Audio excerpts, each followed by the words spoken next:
شروع اللہ کا نام لے کر جو بڑا مہربان نہایت رحم والا ہے۔ اے پیغمبر صلی اللہ علیہ وآلہ وسلم، جب منافق لوگ تمہارے پاس آتے ہیں تو ازراہ نفاق کہتے ہیں کہ ہم اقرار کرتے ہیں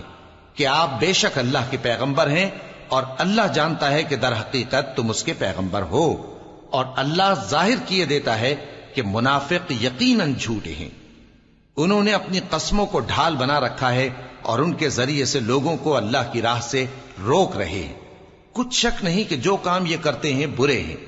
یہ اس لیے کہ یہ پہلے تو ایمان لائے پھر کافر ہو گئے،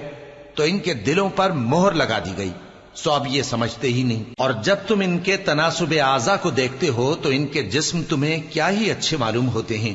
اور جب یہ گفتگو کرتے ہیں تو تم ان کی تقریر کو توجہ سے سنتے ہو، گویا لکڑیاں ہیں جو دیواروں سے لگائی گئی ہیں، بزدل ایسے کہ ہر زور کی آواز کو سمجھیں کہ ان پر بلا آئی۔ یہ تمہارے دشمن ہی ہیں، سو ان سے محتاط رہنا، اللہ ان کو ہلاک کرے، یہ کہاں بہکے پھرتے ہیں۔ اور جب ان سے کہا جائے کہ آؤ رسول اللہ صلی اللہ علیہ وآلہ وسلم تمہارے لیے مغفرت مانگیں، تو سر ہلا دیتے ہیں، اور تم ان کو دیکھو کہ تکبر کرتے ہوئے رکے ہی رہتے ہیں۔ تم ان کے لیے مغفرت مانگو یا نہ مانگو، ان کے آگے برابر ہے، اللہ ان کو ہرگز نہ بخشے گا،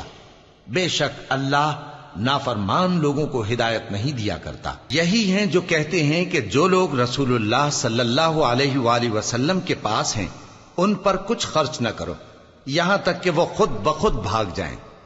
حالانکہ آسمانوں اور زمین کے خزانے اللہ ہی کے ہیں، لیکن منافق نہیں سمجھتے۔ کہتے ہیں کہ اگر ہم لوٹ کر مدینے پہنچے تو عزت والے ذلیل لوگوں کو وہاں سے نکال باہر کریں گے، حالانکہ عزت اللہ کی ہے اور اس کے رسول صلی اللہ علیہ وآلہ وسلم کی اور مومنوں کی، لیکن منافق نہیں جانتے۔ مومنوں، تمہارا مال اور اولاد تم کو اللہ کی یاد سے غافل نہ کر دے، اور جو ایسا کرے گا تو وہ لوگ خسارہ پانے والے ہیں۔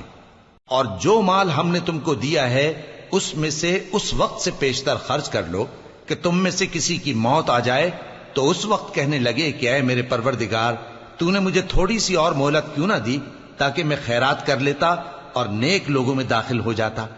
اور جب کسی کی موت آ جاتی ہے تو اللہ اس کو ہرگز مہلت نہیں دیتا، اور جو کچھ تم کرتے ہو اللہ اس سے خبردار ہے۔